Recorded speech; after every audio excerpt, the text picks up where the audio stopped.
Okay, MOG. You're welcome. Yes, good morning.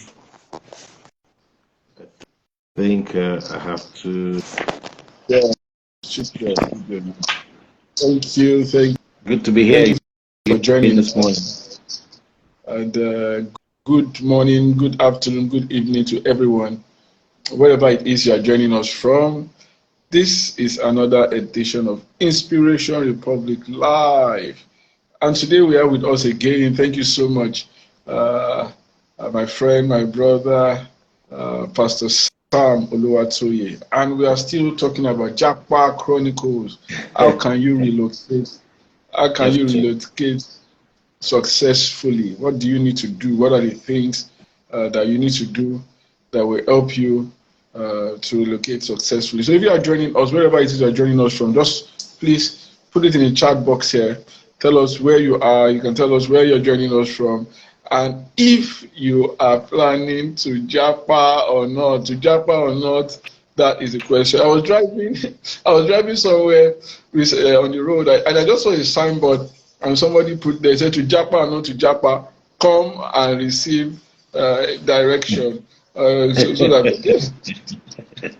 because Japa now, a lot of people just want to Japa. Okay, but today we started last time, and we were asking that what do we? You told us some of your experience, the things that you've seen, how it is gone, what has happened, and then we said that that we wanted to have another session where we can take questions and be practical, be really practical about the challenges, the issues, what people should watch out for. I just realized now that even this Japa thing, people are that if you need it, some years ago it wasn't so. You could buy a ticket and pass through the airport in France or Holland, and you don't need a transit visa if you are not going to go out of the airport. But now Nigeria is one of those countries that you will need it just to stay in the airport. You're not even in the airport, though. They now still want you. And I was thinking, why would you do that? It just occurred to me that people have been using that route to Japa. You buy a ticket that you are going to Oman or wherever, and you just buy KLM. Then that once you get to Amsterdam, you just bid for asylum. I guess that's why. But I was just trying to wrap my head around it. Why would you say I should get a transit visa and attend an interview for 1 day transit visa and pay €80 for 1 day transit visa? It doesn't make sense. People must have been using this to Japa. Thank you, Yinka. Thank you. Are you Japa, Yinka? Are you Japa? Is it or you are still praying about it? Maybe you are praying about it. You are thinking about it. So, Pastor Sam, let's just go straight to it. What are the legal routes for people that want to relocate? What are the possibilities? Okay, so thank you, Doctor. Thank you once again. Thank you, everyone. I'm glad to be here, and I want to say that I believe that this is not just another program. This will inform and educate as much as possible to know what options, what steps to take. Because let me say, like we said the last time, that it's good to consider to Japa, but there are things you have to know. It's important to know, certain basics. It's important to know certain important information if you're going to make such moves. And let me say that, of course, there are many routes if you want to relocate.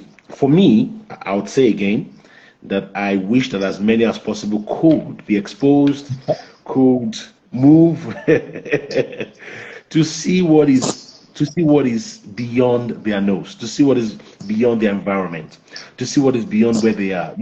I was sharing with someone recently, and I said, do you know that the average person born in Nigeria somehow feels that what he sees is normal? He thinks that it's normal to have a borehole in your house. He feels that it's normal to have your own generator. You have to power your own electric system. So many things are wrong, and I think that there's a need for you to go out and see, what can obtain Then, of course, let's talk about the fact that education is important. I mean, of course, we have good education in Nigeria, but we have to be exposed. Like I said, most of the research, most of the inventions that we get come from outside our country, come from the developed world, and it's not a bad idea, to be in an environment where you can easily prosper, you can easily have access, to these things that can help you to get better. So there are several routes. It depends. Number one, the first thing is you have to choose which of the nations you want to go. I'm not going to mention countries here, but I can say that it's good to be wise. You have to be wise in doing that. Which nation is it that I need to Japa to? Let me use that term. Where do I need to migrate to? Where would I go that I feel I can get more exposure, I can get more information, I can get a better life? It's very important. I can get more exposure, like I said. So when you decide any of those countries, then you can now decide which route you want to take. If doctor, if you permit me, then you can mention countries and I can discuss to you each of the routes available in each of the nations that people can travel to. I know that the major So our viewers can ask that, what are the nations that you are interested in, that you want to have an idea of how easy? So maybe you are interested in going to Afghanistan, so that we can find out how. there is this there's what you call the Five Eye Nations. The Five Eye Nations are UK, US, Canada, New Zealand, and Australia. These countries share information. This is what many people don't know about them. They share information. If you travel to any of the countries, your information has been shared within the 5 countries. So sometimes a lot of people wonder why they apply to this country, and then maybe they apply to the UK, and then they were not given a visa, then apply to the US and they still were not given, and they wonder what is going on. Apply to Canada is still the same. It's simply because those 5 nations share information and tell themselves, so if you apply to any of them, they share your information with all the other countries. So if you're refused in one, they get information as to why you were refused in that one, and they can probably use it against you in your own application. So it's important to also know some of these things. So the question here first is, which country do I want to relocate to? Let me start with, for example, the UK. Let me start with the UK. UK is a place where I have many people who have recently traveled to. Of course, I kind of was part of championed the whole course for many of them, and I'm glad that I have many people who are studying right now in the UK, studying and working. And so UK, for instance, is one of the nations where you can be, and there are many routes to it. Of course, the first one is the academic route, just like many other countries do. The academic route is the route where you get admissions to study maybe your master's or your PhD or even an undergraduate course, and then you can get into the place, and then of course you can integrate yourself into the system. And over time, after a few years, you can get an ILR, which is called the indefinite leave to remain. And then from there, you can, become a part of the system. So, that's one route. Of course, there's also the work route. There's also the job route, which many people are probably taking right now, where a lot of people ask for what is called the certificate of sponsorship, where because an organization that wants to recruit you would have to give you a certificate of sponsorship for you to be able to come in, get a job. You work with them for a while based on an agreement, and then of course from there you can proceed into integrating yourself or into the system, becoming a part of their a citizen of their country. And then of course you have many other routes, like the talents route in the UK. And one route that people should not take, which is usual except for people who want to, like, I don't want to talk about that here, but one route people should not take is that route called the visitors route. That's for the UK anyway. In the UK, you can't get a visit visa and use that to try to stay in the country. That's going to be against the laws, against the laws of your visa. When you get a visa to visit the UK, for instance, it's written right there that you cannot. There should be no recourse to public funds, and this is not a route to stay in the country. So some people, get a visit visa, go to visit their friends, and then decide they're not coming back to Nigeria. You put yourself into trouble, you put your friend into trouble, you put everybody that was in your application into trouble, and that's not a good route. But when it comes to a place like Canada, there's a public rule, there's a public policy right now that is on ground, that if you have a visit visa, you can get a job here in Canada, and you can, get yourself into the system. It's a public policy. It's in place. It started in 2019, because of COVID, and then it was till 2021. Now in 2021, February 23, they extended it to February 23, 2023. Now when it got to February 23, 2023, this year, they extended it for 2 more years. So it's interesting to know that the visitor can come into Canada, get a job, get an employer, and then you can file for a work visa, and then you'll be given, and then through that you can get into the system. There's even a route that is called what do you call it? The living caregiver system. That's for people who are who are caregivers. You walk in that route for a year. It used to be 2 years. Now they've reduced to 1 year. For 2 years, walking around for 2 years. After 2 years, you can use that to file for your PR, your permanent residence, and from there you can get into becoming a citizen of the country. So there are many routes. Basically it depends on which works for you. In Canada, for instance, you can also use the student route, which is majorly where I base on now. I help people with that. Get an admission into a school.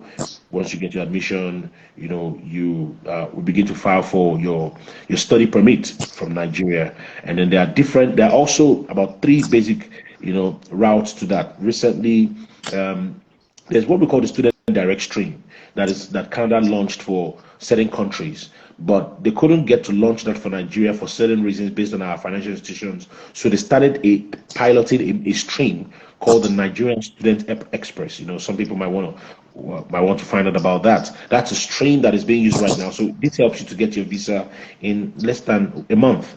With that, you can get your visa and then move to Canada and begin to study. So like I said, there are various routes depending on the person, depending on where they want to go, why they want to go, what they intend to do, how long they intend to be there, that's it basically. Fantastic. So we can hear that there are so many routes. The road to enter market plenty. That there are so many things you can do if you so want to relocate. But so I think one of the things, of course, we'll be able to do now is for people to now ask specific questions.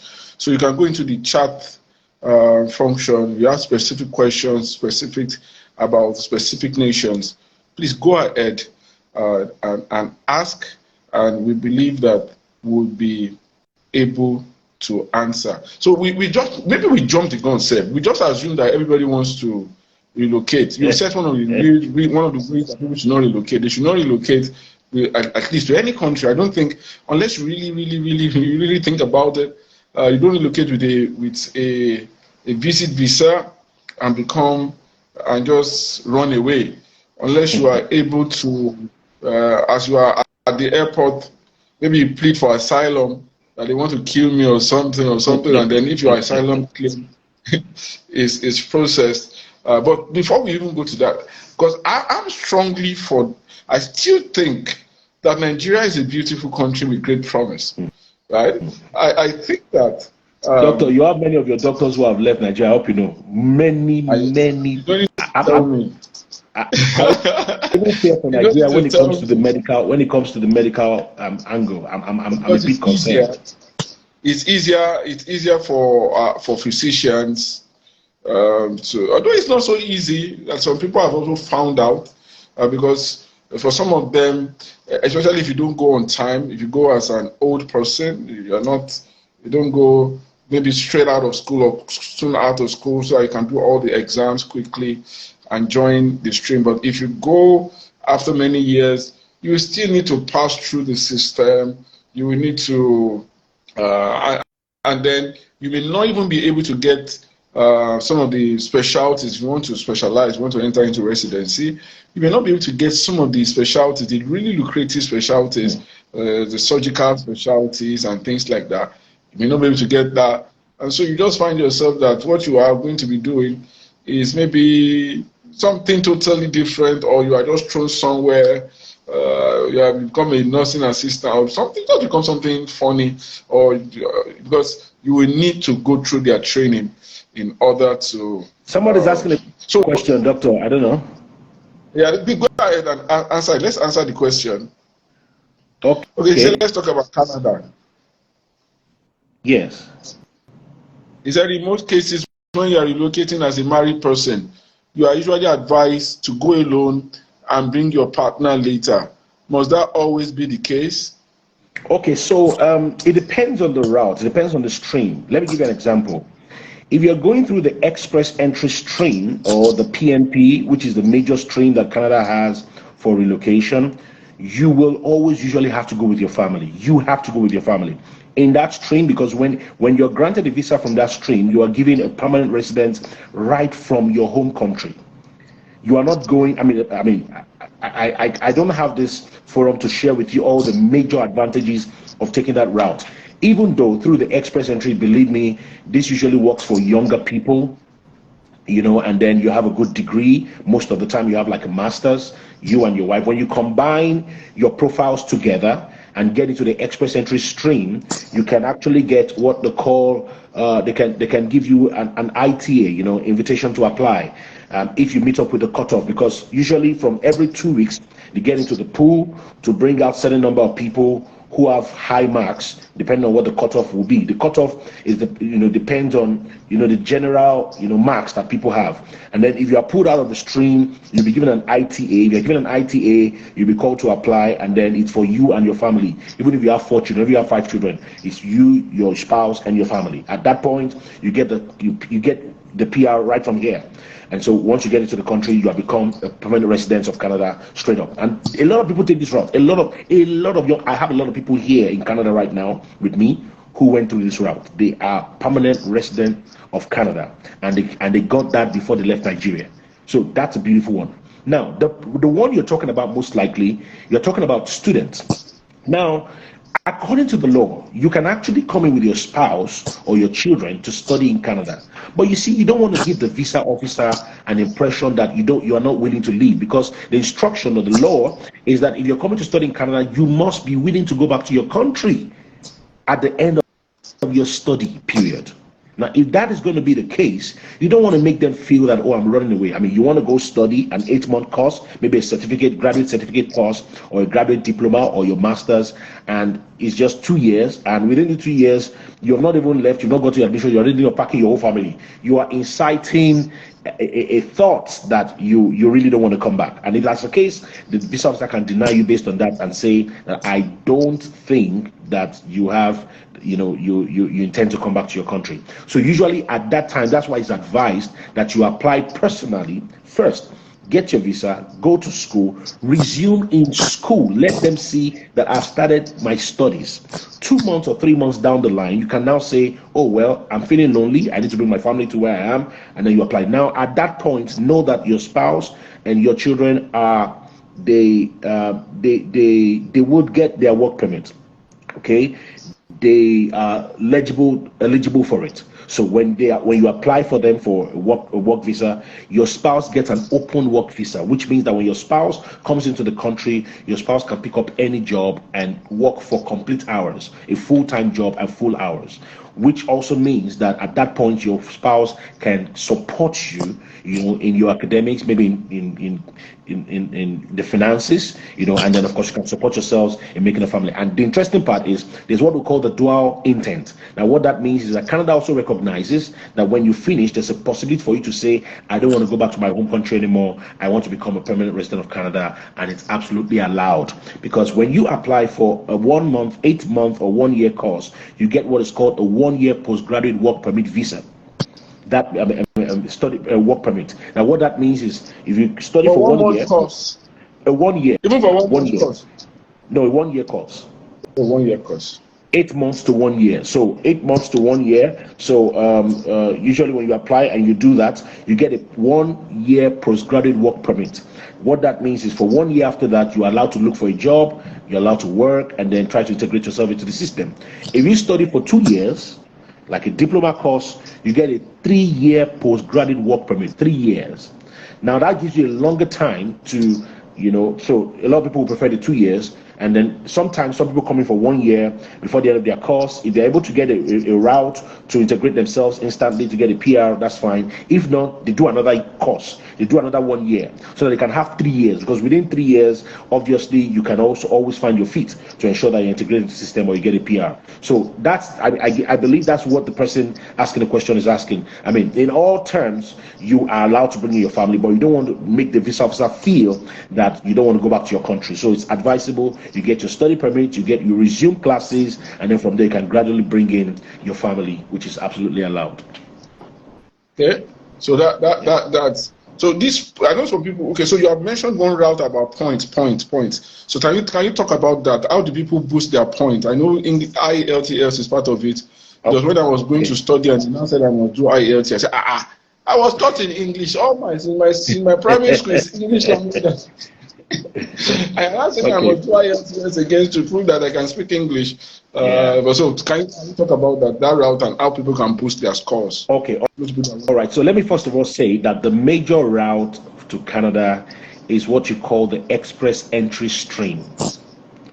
Canada intends to bring in a lot of people, according to them, basically. Even though it has its pros and its cons, because the more professionals come in, the more difficult it is to get professional jobs, and then sometimes you have to, go for menial jobs and stuff like until you find your foot. Of course, obviously, like I always tell people, you will eventually find your foot. You will find your footing. That it just takes a bit of time, but this is the first thing I think you can begin to do. So basically, you have the express entry stream. The express entry stream is the major pathway for people who want to come into Canada. Now, in this express entry stream, you have to get into a pool. Now, think about a swimming pool where you have a lot of people, okay? And then they want to pick certain people out of that pool, to come into their country. They want to pick the best. And so there are certain criteria they have given for a point system. So basically it starts from number one, your age. If you're below 18, you get no point. If you're between 18 and 20, there are points. I mean, the best age for this is between like 20 and 30. Once you get, or 27, 28, once you get into 30, 35, your points start getting down. As a matter of fact, when you get into 45, you have no points. At 20, you can get as much as 25 points, 35 points. At 40, you have zero. At 45, you have zero, sorry. So you can see how that age, has a major part to play. And then, of course, after age, you have things like language proficiency. English gives you points. If you also have a second language like French, it gives you more points because Canada has two official languages, English and French. Okay, so if you have good points, and for you to have points in English, you need to take the IELTS exam. Okay, that's the exam given by it's a British exam that is presented to people to help test your knowledge of English in the speaking, reading, writing, and one more. I can't remember now. I'll tell you exactly what it is. So reading, you have speaking, you have writing, and listening. So the four of them. So in these four areas, you have to write an exam. Okay. I took the exam, and it was beautiful. It was a lovely exam for me.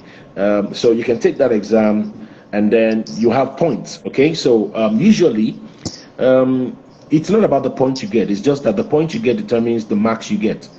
Okay. I mean, or the marks you get determine the points you get. So, for example, if you have like a 6. I mean, your points are lower. If you have like a 7, it's better. If you have like 7.5, you have 7, 7.5, 8. Some people will get 8.5, and they get a lot of points in this. So you write the exam, and that also gives you points. And then other things that give you points is, do you have a family in Canada? If you have a relation in Canada, it gives you good points. So that's another part. And then another part that gives you points, basically, is your job experience, your work experience. Okay, so work experience below 1 year, a few points. Between 1 and 3 years, above 3, between 3 and 5 years, and then like that. So your work experience also gives you a number of points. And then, of course, your academics, very important. This is mostly important. If you have a BSc, if you have a bachelor's, even if you have a secondary school, there are points to it. It's just that it's very low. You can hardly meet up with the express entry point if all you have is a secondary school degree. If you have a BSc, there are points to it. If you have a master's, I mean, this gives you a lot of points. You have a PhD, the points are different. So a lot of times, what happens is if you have like a master's and your spouse has a master's too, you can combine your points together. There's also point for being married and having a spouse. And then your spouse's points can boost up your point because one of you has to be like the principal, what do you call it, applicant. So you have your spouse who also has a point and combines that with yours and helps to boost your point. Okay, and then there's what is called the provisional nomination. Now, when you have a provisional nomination, that's a different stream entirely. However, you can use that stream and give yourself points in the express entry. So if you have a provisional nomination, you are bound to be given an ITA, because the provisional nomination gives you as much as 600 points. And usually the cutoff for the past 2-3 weeks, 2 months, 3 months is around 470, 450, 480, like that. So if you have a provisional nomination that gives you 600 points, instantly you'll be given an ITA. That's another route I can't speak about today, but the provisional nomination usually takes a bit of time. That's a bit lengthy. Sometimes it takes about 1.5 years or 2 years to conclude. However, it's worth it. Many people who have gone through the express entry have had to take their time. In the past, because of COVID, it's been taking a lot of time, but recently, a lot of people have been coming in within 6 months, 8 months, they're done, and they get their PR, and they're into Canada. So it depends, so that's what the point system looks like. So these are the things that actually give you points. If you have, so a lot of times you work on these things to ensure that you're able to generate points for yourself. And that's why, like I said, it's a bit better for young people, who have just probably finished from school and started work and would like to migrate. And so this is what it is, doctor. Okay, so they say now, what are the reasons why people should not relocate? What can you think of some reasons why people should stay in Nigeria? What are the wrong reasons to relocate? Okay. For me, I will probably only think of one thing why you should stay in Nigeria, and that is if you lack a sense of purpose. That's all.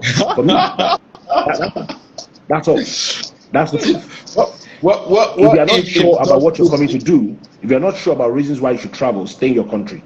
Because some people get here and they mess up their lives because they don't know exactly what they're coming to do. They don't know how they should comport themselves. You can't come here and be trying to compete with people. This is not a place where you come. I tell people, for example, if you are the kind that is very loud, Canada is not for you. Maybe you go to the US, maybe a bit of the UK. UK is also very conservative. But if you are the type that you want to just live a life where you be making noise and spend money and do that, you don't do that. I remember I met a banker here. I went to the bank and I met a man who is in Nigeria. And the first he said, "Welcome to the land where you pick money on the floor." He was trying to be sarcastic, obviously, I understood. He said, "Welcome to the land where you pluck money on trees. Welcome to the land where you do this." And I understood what he was saying. It was because some people assume that when you come into the country like that, you start seeing money on the floor, you start picking. No, it's not like that. You have to work hard. You have to humble yourself, first of all, to come down and pick up some jobs you were not thinking about and gradually integrate. The country has been set up in such a way that it actually favors those who have been here for a while. They want you to have the experience. They want you to integrate yourself into the system. They want to be sure that you are sure you made the right decision. So you have to go from the scratch, and then you work yourself up gradually. But at the end of the day, it is always worth it. That's the truth. Okay. I think I may add a few reasons why people should not relocate. Don't relocate if you don't know the reason why you are leaving also. You're saying that the reason why, because some people think that the reason why their things are not working for them is simply because they're in Nigeria. I don't think so. I think that even in this country, whatever country you are in, whether you are in Ghana, whether you are in Uganda, whether you are wherever you are, there are people in that place that things are working for. There's nowhere on the face of the earth where things work. And there's nowhere where things always work for everybody, and there's nowhere on the face of the earth where things don't always work, right? So yes, it's possible. It can be said that the standard of living, the average standard of living in the Western world, the countries that is mentioned, and a few other countries, that they have social safety nets that will catch as many people as possible and stop them from sleeping. But it's also true that it is a little bit more difficult once you reach a certain level in those countries.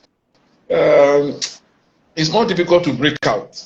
You can be in Canada for 30 years. You will eat, you will sleep well, you would do all those things well, but you have a car that you can be riding and be paying your mortgage every month. But if you fall sick or something happens to you and you cannot pay your mortgage, you may not now have to go to, I don't know whether they have council homes in Canada. But doctor, such people would also not do well in Nigeria. That's the truth.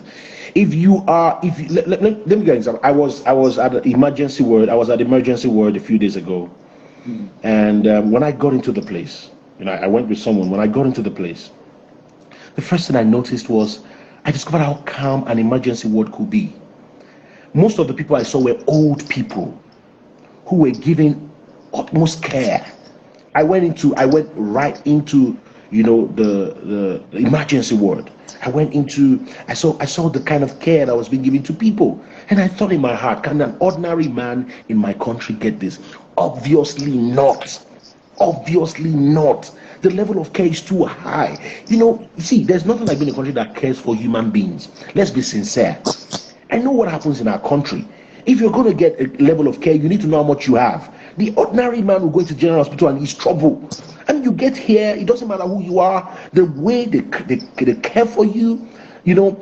I had an issue with my phone a few times, and then when I'm trying to press, it dials emergency. Every time I dial emergency 911, the way they call me back, and I have to tell them, I'm sorry, my phone is misbehaving, I'm going to get another one. I just tell them. But then they'll tell me, yeah, I know, but I need to find a few questions. Can you talk? Are you fine? Are you okay? Because any little thing, they send people straight to you, take care of you. They care for humans. I agree, Pastor Sam. Yes, Social network. That means a lot. However, the taxes that pay for that social network will always just keep you unless you break out. It's not what the point I'm making is that you may be very hardworking and very enterprising, and just you are just there. But if you have the same enterprising nature, the same thing in Nigeria, you may be able to put something aside, set aside also. Well, doctor, maybe that's I disagree, because I know a lot of people here who are entrepreneurs, who are enterprising. They are making. In fact, let me tell you, you'll be so glad to pay your tax. When you are so glad. Let me give you an example. If you are a business owner, you are the one to declare your tax. So you go there. A lot of time, business owners pay less tax because you put a lot of things in the business. Of course, but so you are the one to declare your tax. See, you'll be so glad to pay the tax. I'm telling you, if you are an entrepreneur here, the kind of support you get is amazing. The government wants to lend you money. The government wants to borrow you money. Wants to do a lot of things. The average man. See, we're talking about what happens to the average man. In Nigeria, a lot of things will only happen to you when you have gotten to a certain echelon in the society. When you know certain kind of people. When you have certain connections, which should not be. No. Man is all over the world, though. There's no way. Even in some, for instance, I disagree. In this country, whether you know people or not, you will survive. You will be fine. You need recommendations for some particular jobs. You need to be recommended, and recommendations carry strength. Different people's recommendations carry strength. But if you don't get those recommendations, you will still be comfortable. Unlike Nigeria.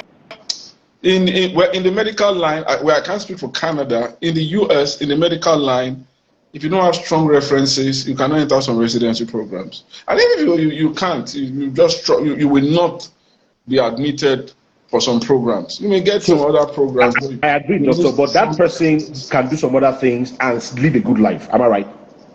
It depends on what you call a good life. A good life is the fact that you, at least to an extent, you are comfortable. You have a roof over your head. You have means of transportation. You can eat what you like and what you want whenever you want it. You are comfortable.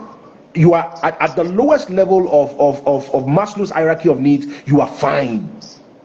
You have to know the way the human being works. So what is making people to live now? It's only about twist now. They are also comfortable at Maslow's hierarchy of needs here. That's why a bank manager will. In Nigeria now. Yes. A lot of people I live at Abulegba. Yeah. Even during school hours, you can see the average child not going to school. Because the parents can't pay. I'm talking about, but you are comfortable. You had food, you had shelter, you had clothing. But you But chose it's to never leave. about me. It's never about me. You see, especially when I speak, it's never about me. I speak for people. I speak for the people. I'm a pastor. I speak for people I see who are walking the street who have no job. I speak for That people is, who have not eaten for the past 3 days, and I Jesus wonder said why that that will we ever happen to always have them. the poor with us. So it doesn't matter where we go in the world. Even in Canada, right there where you're in Canada, there are people in need. There are people lacking. With There are all no hungry people, these, sir. There are no hungry no, people. there's nowhere I where can tell there's you. no I can tell. I can tell you. I can tell you. There are no hungry people. Let me tell you. The system are there's so. nowhere. Let me explain. Let me There's explain it. The nowhere. system are so taking care of it that there are certain basic needs you cannot lack. See, I Pastor can. Sam, Let there's me explain it to you. nowhere in the world where there are no hungry people. Let What we just me want to explain it do to you. is to Let. reduce. If you are hungry, you want to be hungry. Let me explain it. I'm coming. Let me explain to you. Okay, explain it. Like, I, let's hear you now. now, in this country, right now, when you are in this country, you can go online. Okay, there are organizations where if you have not eaten, there is food for you. Even the government will say if you have not eaten, there are food stamps, there are things you can be given to an extent. If food will never be your problem, I can guarantee you that, sir. Okay, but Absolutely. the homeless people. Maybe because you are speaking of Canada, I don't know. I'm going to do a little bit of There will research obviously be and find homeless out about people, and when you Canada. talk about But homeless there's people, food insecurity. I'm even checking now. I'm just checking online now. There are unsheltered homeless people in Canada. There's nowhere in the world. There's no system. I absolutely. think US is standard. They are hungry, crime reading. UK. There are many cost of living crises. A lot of people are in problem. I don't think Canada will be, unless you are now saying Canada don't become little heaven. There's nowhere in the world where there are no homeless, hungry people, right? There's nowhere. In fact, it says about the statistics from Canada, from their website, says that there are about 2.6% of the population is unsheltered, right? Yeah, that's low. Low compared to, I mean, Nigeria is where 50%, over 50% of the population are in abject poverty. We are not saying the problem I'm not absolving. I'm not saying that Nigeria is societal better, but I'm just saying that people may be living for the wrong reasons, like you said, wrong expectation. They just think that as soon as I get to Canada, you have said it inadvertently, you didn't say directly, or as soon as I get to UK, as soon as I get somewhere, that I'm going to have food, everything is going to be fine with me. It's not so. You need to work hard. You may need to flip burgers for a long time while you work. If you are not serious, you fail. That you're in school doesn't mean you will pass. Of course, it may be the learning methodology and all that. Maybe easier. Maybe this stuff may be easier, especially if you have gone through the Doctor, please, can hard. I cut in? There are a lot of questions I'm seeing here, so I think we should help some of these people. Somebody Yeah, go says, ahead. can you give more light on the pilot scheme? He said it takes a month. What is the process? I wouldn't know which of the pilot you're talking about. Are you talking about the NSC I talked about? Are you talking about the PNP? I don't know which of the pilot you're talking about, but I, the one where I said it takes a month is that it takes a month to process your visa. Yes, that's the NSC, the Nigerian Students Express. Okay, so I really cannot discuss everything here, but I don't know if doctor will give some time after now where I can send him some information and then you can get across to him and you can get that information. No, no, have you set up a consult? Because this might be a business idea for No, you. If you have a I have a consult, consult. I have a consult that does this right now. please drop the link, drop the consult. So anybody that is interested and would like to find more, me too. We have a consult to train people about how they can survive in Nigeria. So that's why you should be on Inspiration Okay, so Republic. let me drop my number, and then you'll be added to a WhatsApp group. After now, and then you can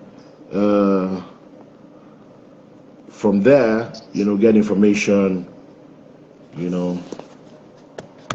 So I dropped the number. So Okay. that.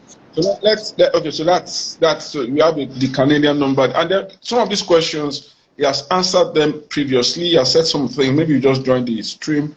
You can watch this again. It's also be on our YouTube channel on Living L TV. If you are not following us on Inspiration Republic, please drop a follow. You can also follow me at Dr. Adebayo, and then we will take it take it from there. And Dr. Right? So some more questions. Can we take some of these questions? Yes, please go ahead and take them. We still have some time. So for the person who asked about the pilot scheme, I've dropped my number. You can get more information from there.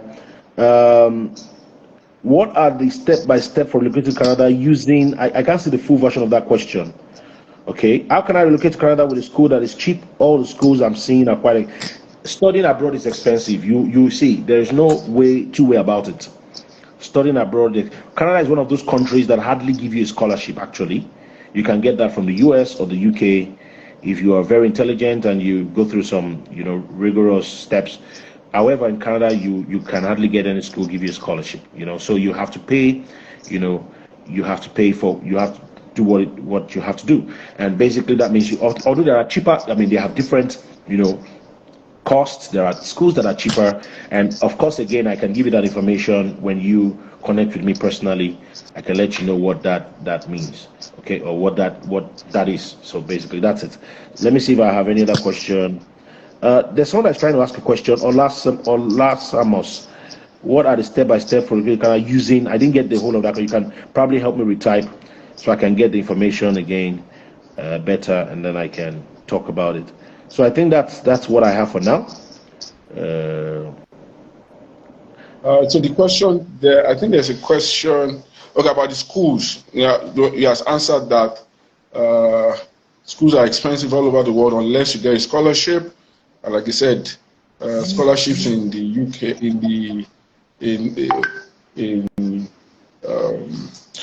I know in UK, in New Zealand, in Australia, there is currently, maybe not so much in UK, there are anti-immigrant sentiments. How is that? Are there anti-immigrant sentiments over there, racism and stuff like that? Yeah. Doctor, it's everywhere. Doctor, is everywhere, and this is not about the system. This is about individuals. Even though every move is made to ensure that is brought to to barest minimum, you still have that happen because you have various kinds of people. There are individuals who, for example, for whatever reason, maybe for family reasons, for background reasons, for foundational reasons, just feel that they can't put up with other people, other races, basically. So that's a personal thing that happens everywhere. Even in Nigeria, there's racism. There's tribalism. It's everywhere. So I mean, that happens. You just have to scale your way through, understanding the systems where you find yourself, and it doesn't stop you from becoming anything. It doesn't stop you from going through the ranks and becoming and succeeding in your endeavors. I think this person has asked the question properly. It says, what are the step-by-step for relocation following through the route of PR? Okay, so like I said, that's through the express entry route you're talking about. Basically, I think that there's a lot to talk about. Maybe you will also send me a message, and then I can put you through. Basically, but like I said, those things I've mentioned, you need to attend to them. Attend to the issue of age, attend to the issue of your academics, attend to the issue of job experience, attend to the issue of having a family member in Canada, attend to the issue of your English language proficiency, ensure you do IELTS, and of course, there are many other things you need to do by the time you are through, like the medicals, police reports, ensure you are not a criminal, stuff like that. And then when you do that, you can open up your express entry profile, and then I can lead you on what to do step by step, and then gradually, and then you wait for, and then you keep boosting your points. Keep looking for ways to boost your point per time so that you can meet up. They will always send you what the cutoff for bi-weekly, so you can see if, I need to work on myself to get better points. And then the moment you meet up, at any point in time when you meet up with the points, instantly, they don't discriminate. There are no sentiments about it. They just send you the IT and say you have been invited to apply. Instantly you apply, you go through the process, you and your family, you get your PR, you're here in Canada. That's how it is. Yeah. So is everybody that applies that they give? If you meet up with the points, yes. If you meet up with the cutoff, if you do, absolutely. Yeah. Absolutely. Yeah. Meeting up with the cutoff point is where the challenge is for many people, because a lot of times it's not as easy as we think anyway, because there are things that have to be done. I mean, that's, it's not like I just enter. No. For your academics, there are a lot of things that needs to be done, and then there are ways to go by it too anyway. So we can always work on that. Yes. Okay, so you see that it's not easy. Let's just stay and build our country. Let's just stay and build Nigeria. See, we will build the country with the knowledge we have when we have gotten here. You see, I still say that most of the people who would affect Nigeria positively are people who have been exposed, who have seen how things can be, how better things can be. Doctor, you were in Israel now. You were in Israel. You know what these things look like. And we are back. We'll be going everywhere, and we'll come back. Exposure is fine. I think it's okay to travel. It's fantastic to go up and down, You gain been to experience. many countries of the world, doctor, and the reason why you did that is because you know what it can do to you. You had to be exposed. And so we can't now come back and tell people not to go. But there are opportunities in the land, and we shall eat the green of the land. The land is green. The land is green. The land is green. So I think maybe we should just talk about maybe the land people don't talk about often. Maybe New Zealand. I know New Zealand is also tough. It's difficult to enter. Yeah. A lot of people, some people that I know that went there is through study, and then after years, Australia has shifted now. It's really difficult for so many people. So what of those areas? Any insights that we may be able to share? Okay, so one of the only things I know about Australia is I've not really done enough research into those countries. But one of the things I know is that they belong to the 5I, and that a lot of people get in through the academic route. Going there to study, and I mean it's also open. And then with that, they can also, relocate. However, I've not done a lot of research into Australia and New Zealand, but I know it's one of the 5I countries where you have UK, US, Canada, New Zealand, Australia. And whatever you do in any of these countries, rotate through them. So they share your information at any time. That's what I know for now. But when it comes to UK, US, and Canada, I can give you absolute thorough information. Let's talk a little about US then, just as we have just a few minutes more. US, right. What are the opportunities for people that want to go to the US? Okay, so of course, like they always say, US is a land of opportunities. The only challenge with the US is that when you plan to get into the US, they just sometimes it's just about impression, and of course there are things there are ways to go about that, but basically, of course, the routes you have are the academic route, absolutely. Of course, you also have the immigrant route, where you have a family member who files for you from there, either your spouse or your brother or your sister or your father or your mother or your child. Those are other routes. And then of course the visit route. Many people, because of the kind of land where US is, many people who travel to the US with a visit visa hardly come back. They hardly come back, and we understand because of the kind of land where it is, where they're accommodating basically.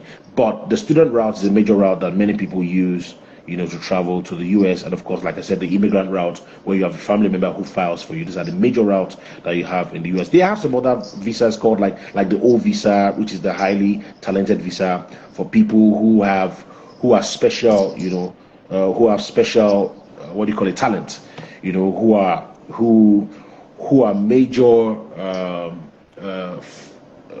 major factors in their field, where, for example, you are an engineer who have done well, who is quite popular. You've had a lot of awards, and you've achieved a lot in your field. With that, you can apply for what is called the O visa. I mean, that also takes a long process though, but that's another route. Of course, you have the religious visa too, that you call the R1, R2 visa in the US. If you're a clergy, you're a pastor, you like to relocate, and you have a church that wants to file for you from there. There are ways to go about it, and then you can also go through that route. There are many routes depending on your situation per time. One of the other ones, the other thing that people use to get another passport is the investment, and I think that of course Dominican Republic. You also have the investment route for the US. Even the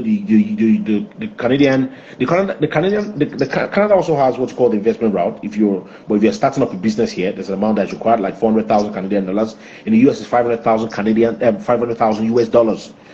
So you can, in the US, you can even buy a property, and with that entitles you to your green card with your children too. So those are other routes that yes, we can talk about if you have the money. I usually probably don't have to talk about that because the average person may not have that money, which I understand. They don't want to pay for it. So if you have $100,000, you can buy some of these.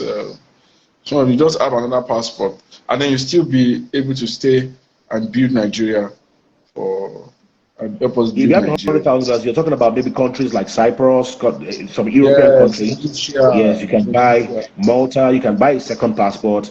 What I entitle you to is that if anything happens, God forbid, if anything happens in Nigeria anytime, bam, you are off because you're a dual citizen. And then it helps with visa applications. If you have an European passport, you That's don't need correct. visa for many countries. That may be helpful That's for people correct. that have when we have the money. That's what we just buy one of these. Just buy one of these. So we can even visit Canada without without visa. We can just go anywhere, as many places as many. Yeah. All right. So do we have any question?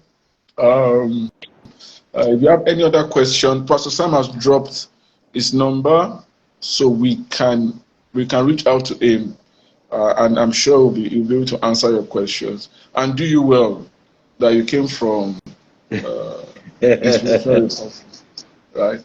All right. Thank you so much. I'm grateful for the time. Maybe sometime later, maybe 1 year's time, we'll come back and revisit this, and you tell us how it has been. Thank you, Doctor. Whether you It's a want to pleasure come to be back, here. whether you want to come and visit us again. Nigeria is open because Nigeria will get better. Yeah, we pray. It's going to flow the land. We pray. It's going But to flow. So I just have a passion for people to get better, to get exposed, when you get more people want to information, to now get come back, educated. we are going to collect. You are going to apply for visa. You are going to come for apply for visa to come back to Nigeria. All right, thank you so much. It's been a pleasure having you. I'm grateful. You're welcome, Thank you sir. for sharing us a lot of experience. Really. So everybody, thank you. If you are not following Inspiration Republic, follow. We're going to post this video up shortly, and then you also have it on your YouTube channel, Living Health TV. Living Health TV. So please go ahead and subscribe to Living Health TV if you have not done so. God bless you. Amen. Have a beautiful day ahead. Thank you, man of God. I'm grateful, sir. Thank you, Doctor. I appreciate you. Thank you. Thank you.